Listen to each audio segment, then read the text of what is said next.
Hello friends, today we will talk about how to fix or how to solve the problem of Yango. You will click on settings, then you will click on apps, default apps, app settings.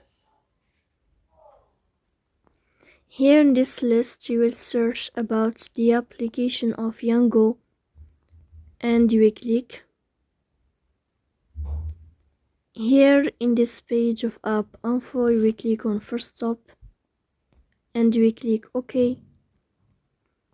Here you will enter to the window of storage. Then we click on clear cache. Here you will turn off your Wi-Fi and you will turn on your Wi-Fi again to fix that problem. So please don't forget to support us by like and subscribe. See you next time and thank you for your watching and your attention.